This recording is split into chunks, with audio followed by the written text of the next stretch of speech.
Hello students, welcome to Vidya institute. Real number chapter के question करेंगे MCQ. CBSE board exam के लिए ये मैंने कुछ क्वेश्चन सिलेक्ट किए हैं जो काफी इंपॉर्टेंट है, तो ध्यान से करेंगे सारे क्वेश्चन। कोई एक क्वेश्चन पेपर में आ सकता है क्या? तो पहला क्वेश्चन है, m raise to the power n 32 है, where m and n are positive integer. तो हमें इसकी वैल्यू बतानी है। तो एमसीक्यू है इसलिए ज्यादातर आसानी होते हैं। M raise to the power n, 32 को हम 2 की पावर 5 लिख सकते हैं। इसका मतलब ये हुआ कि m की वैल्यू 2 हो गई और n की वैल्यू हो गई 5। अब इसके अंदर रख दोगे n की जगह 5 और 2 इंटू 5 की पावर 10, यानी ऑप्शन सी हमारा यहाँ पे करेक्ट हो गया। ठीक है, पहले m और n निकाल लिए और फिर वहां से सेकंड क्वेश्चन। काफी इंपॉर्टेंट क्वेश्चन है second. 25 raise to the power 2n और 9 raise to the power 2n is always divisible by 16, 34 and both 16 and 34। अब सभी को ये वाली आइडेंटिटी पता है, a square minus b square, a minus b a plus b. ठीक है, तो क्योंकि यहाँ पे स्क्वायर है तो इसका मतलब ये 25 - 9 और 25 + 9 का हमेशा ऐसे दो फैक्टर बनेंगे इसमें। तो 16 × 34 तो दोनों से डिविजिबल होगा, यानी सी थर्ड पार्ट इसका आंसर हो गया। थर्ड क्वेश्चन देखते हैं। HCF of two number is 1। दो नंबर का एचसीएफ 1 है, तो उन दो नंबर को क्या बोलते हैं? ये तो आसान क्वेश्चन है। कंपोजिट, वो सॉरी, को प्राइम नंबर या रिलेटिवली प्राइम, तो यानी बी पार्ट इसका ऑप्शन हो गया।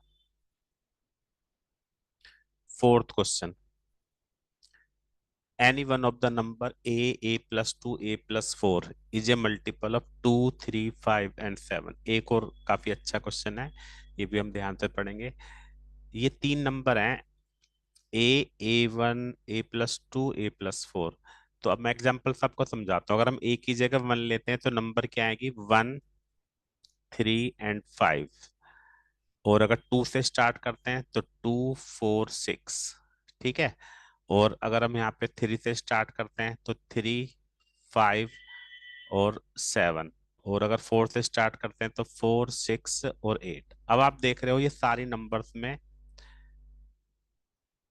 आप कह सकते हो कि ये नंबर 2 से डिविजिबल होगी, है ना? लेकिन सब में आप 3 देख सकते हो कि 3 से सारे पेयर्स हमारे जो हैं, सारे पेयर में कोई ना कोई ऐसी नंबर है जो 3 के टेबल में आती है। तो यानी इसका ऑप्शन होगा हमारा बी, यानी 3। भैया तो 1 की टेबल में आएगी सारी नंबर या फिर 3 की में आ रही है। ठीक है, तो इसका आंसर ये था। Question number 5, the product of three consecutive positive integers. तीन पॉजिटिव इंटीजर्स हैं, उनका जो प्रोडक्ट है ऑलवेज डिविजिबल बाई 6। हमेशा 6 की टेबल में होगा। क्यों? क्योंकि जब भी तीन कॉन्जिक्यूटिव पॉजिटिव इंटीजर होंगी उनमें से एक इवन और एक ओड जरूर होगी। इवन ओड, इवन ओड, है ना? तो उनका जो प्रोडक्ट है वो हमारा 6 की टेबल में जरूर आएगा। जैसे आप देख सकते हैं 1, 2, 3, 2, 3, 4, 4, 5, 6। कोई भी हम तीन पॉजिटिव इंटीजर्स लेंगे कॉन्जिक्यूटिव, तो उनका product always divisible by 6। Next question है, अभी इसमें एक दो क्वेश्चन बहुत ही अच्छे और इम्पोर्टेंट आने वाले हैं, आखिर तक देखना है आपको। Question 6, the LCM of two number is 1200, which of the following can not be there HCF. दो नंबर का एलसीएफ 1200 है एलसीएम, तो इनमें से कौन सा एचसीएफ नहीं हो सकता है? तो हमें एक बात पता होना चाहिए, LCM is always divisible by HCF. ठीक है, तो हम देख सकते हैं कि 600 भी इसको डिवाइड करेगा, 400 भी, 200 भी। 500 1200 को डिवाइड नहीं करता है, तो ऑप्शन हमारा बी यहाँ पे सही हो गया। Seventh question, largest number which divide 70 and 125 leaving remainder 5 and 8। ऐसी नंबर बताओ जो 70 और 125 दोनों को डिवाइड करे तो रिमाइंडर 5 और 8 बचे। तो 70 में से अगर मैं 5 माइनस कर दूं तो 65, और वन अभी बताऊंगा क्यों किया है हमारा। इसमें से 8 माइनस कर दें तो 117, और इसके फैक्टर करेंगे तो एचसीएफ इनका 13 आ गया। अब आप समझो, जो 13 नंबर है वो 65 को भी डिवाइड करेगी और 117 को भी। तो यानी इन दोनों का हाईएस्ट कॉमन फैक्टर 13 है।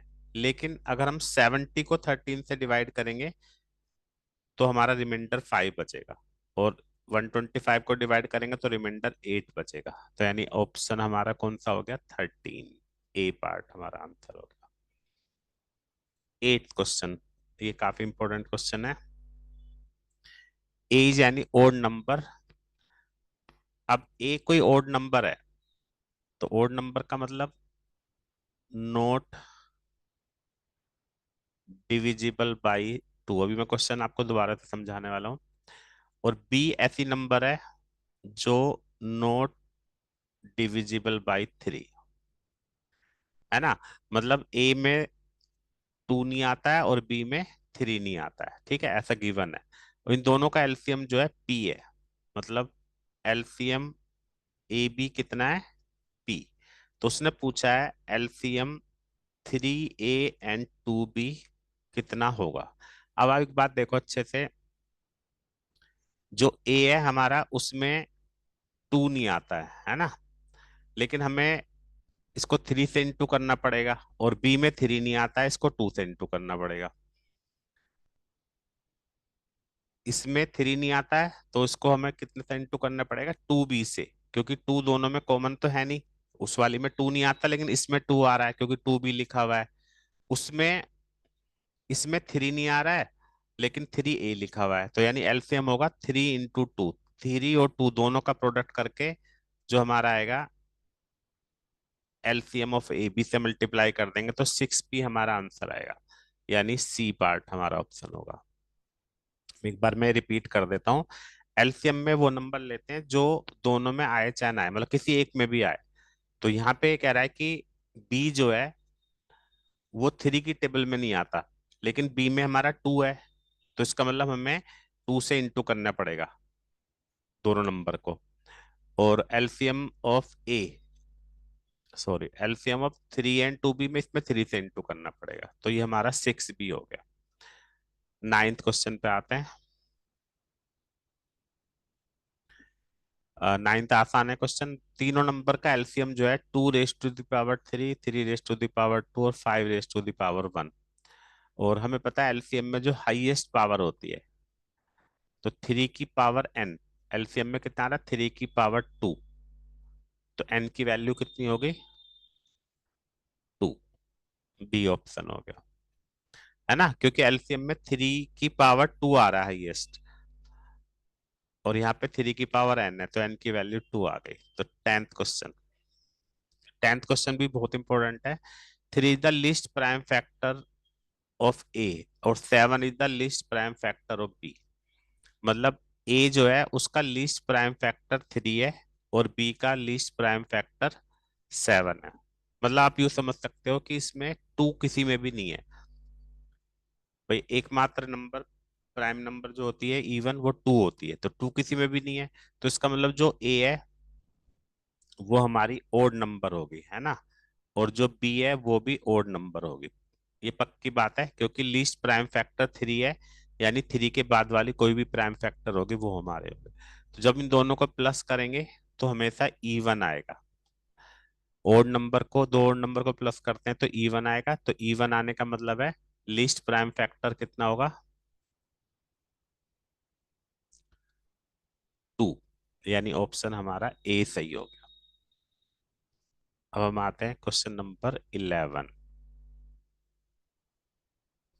N square is always divisible by, sorry, n square is divisible by 8 if n is, n क्या है इसमें हम चेक करके देख सकते हैं।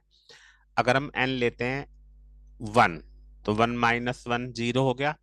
0 डिविजिबल बाई 8 होता है। अगर हम 2 लेते हैं तो 2 का स्क्वायर 4 हो गया।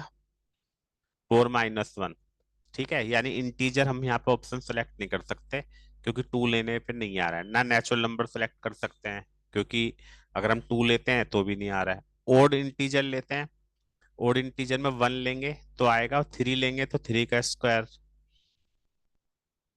9 - 1, फिर 5 का स्क्वायर, 25 - 1। तो इसका मतलब हमारा ऑप्शन सी सही हो गया, क्योंकि कोई भी ओड नंबर अगर तुम इसके अंदर रख रहे हो तो हमेशा डिविजिबल बाई 8 आ रहा है। ठीक है, तो ऑप्शन सी सही हो गया। 12th question, HCF of 65 and 117। 65 और 117 का जो एचसीएफ है वो ऊपर निकाल चुके हैं, इसलिए मैं दोबारा नहीं निकाल रहा हूँ, 13 होगा। तो क्वेश्चन क्या है कि 65m - 117 इज द एचसीएफ। ये किसका एचसीएफ है उसको इस फॉर्म में लिख सकते हैं, तो 13 के इक्वल हो गया। तो ये हो गया 130, m की वैल्यू हो गई 2, ऑप्शन बी।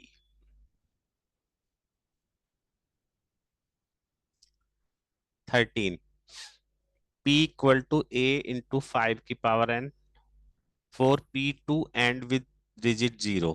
अगर हमें p0 से एंड चाहिए, मतलब p की जो वैल्यू है उसके एंड में 0 चाहिए, तो उसके लिए हमें यहाँ पे a क्या लेना होगा। क्लियर सी बात है, कोई भी नंबर अगर डिविजिबल बाई 10 होती है तो वो 10 का डिविजिबल बाई 10 होगी, तभी उसके एंड में 0 आएगा।